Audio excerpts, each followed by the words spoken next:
Hello and welcome to Tiffany's Top 10 Pronunciation Tips. I am your teacher, Teacher Tiffany, and I am an English language instructor at a college in the United States. Today I am sharing my top 10 tips for improving your English pronunciation.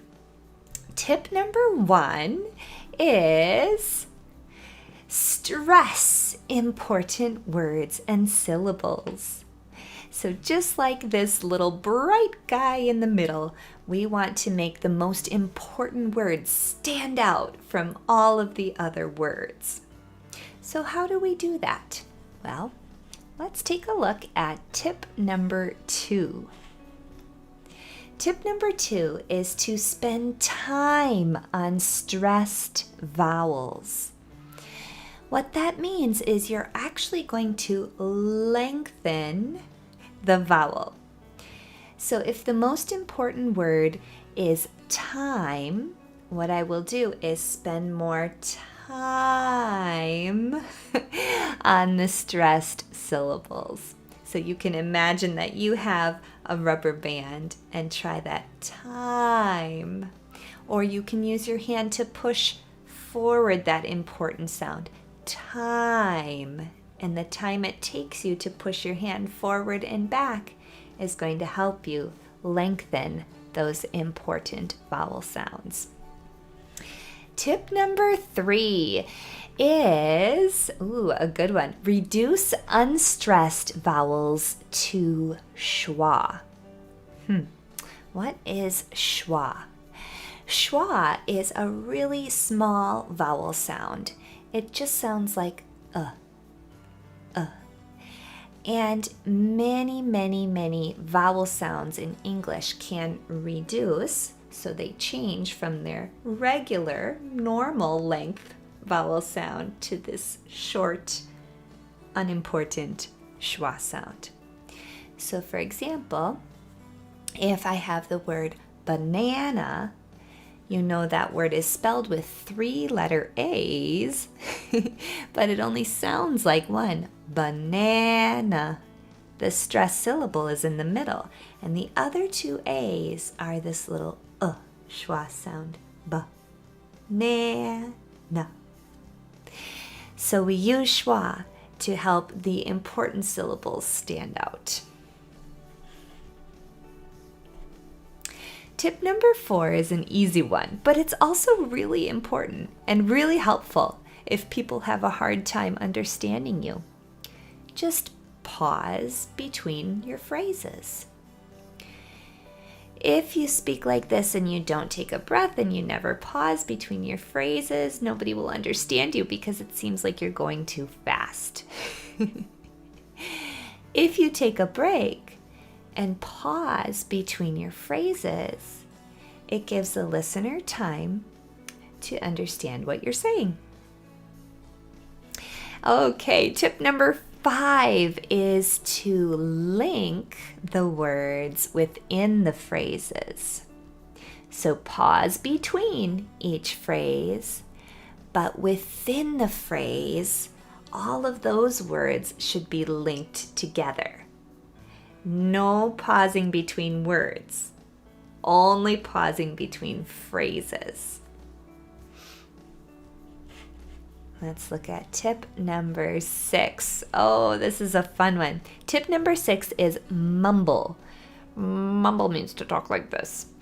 Mumble is when you don't open your mouth because you're saying something really quickly and unclearly. And that's actually a good thing in English. Sometimes we mumble so that we can keep the beat or maintain the rhythm of English. So the stressed syllables will stay on a regular beat, and the unstressed syllables will be mumbled together underneath. Okay, tip number 7 is exaggerate pitch changes. To exaggerate is to make something really big. And what we do with the sounds in English is we make them go really high and really low. So when you're speaking, you exaggerate the pitch changes. We go a lot higher and lower than other languages do. Tip number 8 has to do with intonation or pitch change. The correct intonation for a statement is usually a rise and then a fall. So tip number 8 is to make statements rise and then fall. And sometimes that rise fall is like an arc, and sometimes it's like a jump up and then a step down, depending on if the word you're rising and falling on is one syllable or multiple syllables. All right, tip number 9, very similar to tip number 8, except the reverse. Make yes/no questions fall and then rise. So those questions go down and up at the end. For example, are you learning English right now?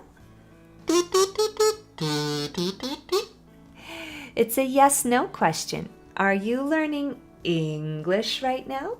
So it goes down on the important word English and then up to the end of the sentence. English right now?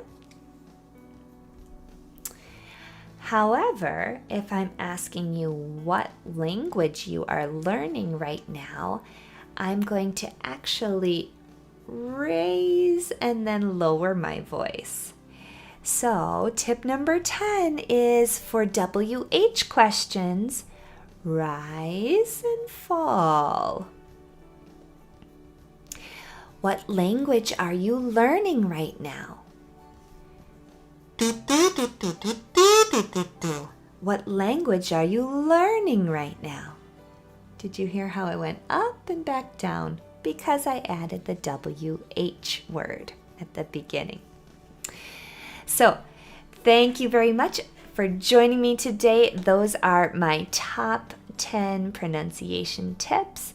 And I wish you the best with all of your pronunciation practice, and I hope to see you again soon. Have a great day. Bye-bye.